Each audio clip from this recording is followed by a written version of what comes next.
नमस्कार बंधू भगिनींनो, आपल्या सगळ्यांचं सहर्ष स्वागत आहे स्वास्तिकम या माझ्या चॅनलवर। आज मी आपल्यासाठी तिरुमला तिरुपती श्री व्यंकटेश्वर बालाजीचे जीवनचरित्र व महात्म्य याच्यातील पुढील कथा घेऊन आलेली आहे।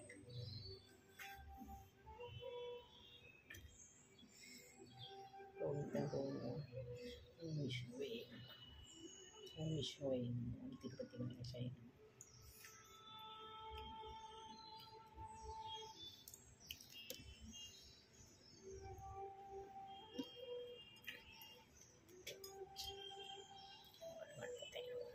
विनायक अष्टविनायक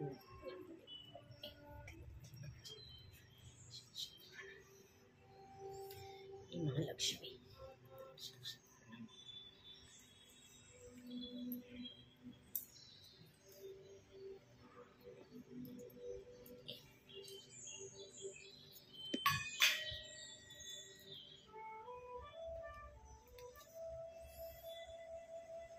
नैवेद्यं समर्पयामि। नैवेद्यं समर्पयामि। नैवेद्यं समर्पयामि। नैवेद्यं समर्पयामि। नैवेद्यं समर्पयामि। नैवेद्यं समर्पयामि। तिरुपती बालाजी। चला तर मग आजच्या व्हिडिओ सुरुवात करूया। आजच्या आपल्या पुढील कथामध्ये तिरुपती बालाजी ज्यांचं भूलोकी आगमन झालेलं आहे, या कथेमध्ये पुढे काय झालं आपण ते बघूया। श्री गणेशाय नमः। श्री सरस्वतीभ्यो नमः। श्रीहरी वराहस्वामी जवळ जागा मागतो। वराहस्वामींनी श्रीहरी व बकुलादेवीला आशीर्वाद दिला। वराहस्वामी श्रीहरीचे मनोरथ आपल्या दिव्य ज्ञानाने जाणता झाला। श्रीहरीने वराहस्वामींना विनंती केली की हे स्वामी, हे पूर्ण शेषाचल पर्वत आपल्या अधिकारात आहे। आपणच या पर्वताचे अधिपती आहात। आपण मला येथे राहण्यासाठी थोडीशी जागा देण्याची कृपा करावी। श्रीहरीची विनंती ऐकून वराहस्वामी श्रीहरीला म्हणाले, जागेची किंमत देऊन तुम्हाला पाहिजे तितकी जागा घ्या। वराहस्वामीचे असे सांगणं ऐकून श्रीहरी म्हणाले, हे स्वामी, जेव्हापासून लक्ष्मीदेवी माझ्यावर रुसून गेली तेव्हापासून मी गरीब झालो। आता माझ्याजवळ काहीच नाही। मी निर्धन आहे, जागेची किंमत देऊ शकत नाही। आपण मला राहण्यासाठी थोडीशी जागा द्या। त्याच्या बदल्यात या कलियुगात जो माझ्या दर्शनासाठी येईल तो अगोदर तुमचे दर्शन करून नैवेद्य दक्षिणा अर्पण करेल, नंतरच माझ्या दर्शनाला येईल। जो कोणी तुमचे दर्शन करीत नाही त्याला तिरुमला यात्रेचे फल मिळत नाही। श्रीहरीचे हे राजसूत्र वराहस्वामीला चांगलेच वाटले आणि त्याला 100 पट जागा दिली। नंतर श्रीहरी व बकुलादेवी वराहस्वामीजवळ जाऊन चालते झाले। आतापर्यंत बकुलादेवीने श्रीहरीला कोणत्याही नावाने हाक मारली नाही। श्रीहरीला म्हणाली, मुला, या युगात तुला कोणत्या नावाने हाक मारू? बकुलादेवीचे बोलणे ऐकून श्रीहरी म्हणाले, आई, ज्या नावाने हाक मारशील त्या हाकेला मी ओ देईन।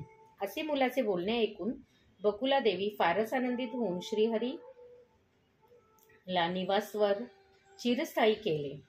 श्री वराहस्वामीला दिलेल्या वचनाप्रमाणे आता पण भक्त लोक श्री वराहस्वामीचे दर्शन करून नंतरच श्रीनिवासाच्या दर्शनाला येतात। नारायणपूर तिरुपतीहून 30 मैल अंतर आहे।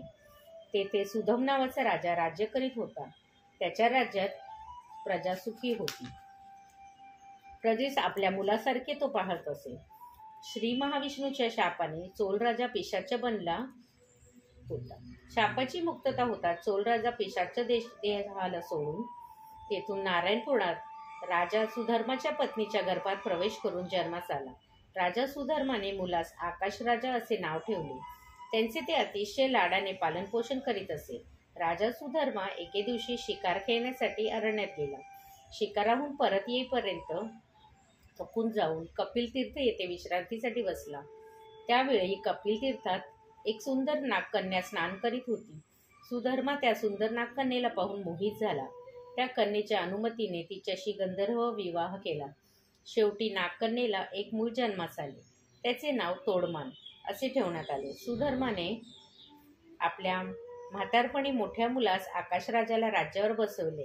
काही दिवसांनी तोडमनास आकाशराजाच्या हाती सोपून आपण इहलोक गेला. आकाशराजा राज्यकारभार पाहित होता.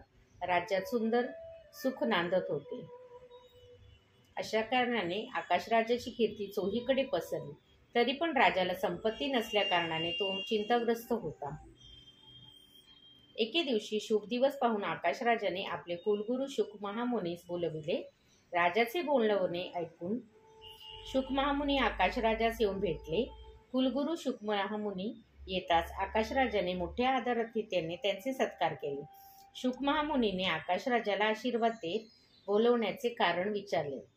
तेव्हा आकाशराजा प्रणाम करून सांगता झाला, हे गुरुदेवी देवी, मला संतान प्राप्त होण्याचा उपाय सांगा. शुक महामुनी उपाय सांगता झाला, हे राजा, पूर्वीच्या काळी राजा जनकाने पुत्रकामेष्टी यज्ञ करून संतान प्राप्त करून घेतले. तुम्ही पण पुत्रकामेष्टी यज्ञ करा, अवश्य संतान प्राप्त होईल. कुलगुरू शुक महामुनींच्या आज्ञेप्रमाणे आकाशराजानं ब्राह्मणाला बोलवून यज्ञ करण्यासाठी तयारी करविली. यज्ञ करण्याच्या अगोदर यज्ञस्थळी नांगरण्यासाठी राजा स्वतः नांगरू लागला. नांगरीत असताना अचानक नांगराला दगड आल्यासारखं झालं. नांगर थांबवून जमीन खोदून पाहतो तर जमिनीत एक मोठी पेटी दिसून आली. राजाने पेटी उघडून पाहिली तर त्यात सहस्त्रदल पद्मफुलात एक तेजमय शिशु दृष्टीस पडले. राजाने आनंदित होऊन त्या मुलीला उचलून घेतले. तेव्हा आकाशवाणी झाली की, हे राजा, तू भाग्यवान आहेस. तुझ्या पूर्वजन्मीच्या पुण्यानेच हे प्राप्त झाले आहे. या मुलीच्या वतीने तुझ्या वंशाची कीर्ती वाढेल. अशा प्रकारे आकाशवाणी ऐकून राजा आणि राणी आनंदित झाले. शिशूला कडेवर उचलून घेऊन यज्ञाची परिसमाप्ती केली. वेद ब्राह्मणाच्या हाती आशीर्वाद घेऊन यज्ञशालेहून राजमहालास आले. आकाश राजाने शुक महामुनींची प्रार्थना केली, हे गुरुदेव, यज्ञकालात मिळालेल्या या मुलीला आपणच नामकरण करावे. राजाचे बोलणे ऐकून शुक महामुनीने सांगितले की, हे राजा, पद्मासनात मिळालेल्या या मुलीला पद्मावती हेच नाव उचित आहे. राजा दाम्पतीने गुरुदेवाच्या म्हणण्याप्रमाणे त्या शिशूला पद्मावती असे नाव ठेवले. थोड्याच दिवसात धरती देवी पण गर्भवती होऊन तिने एका मुलास जन्म दिला. त्या मुलाचे नाव वसुदान ठेवले. पद्मावती आणि वसुदान दोघांचे लाडीगोडीने पालन पोषण करू लागले.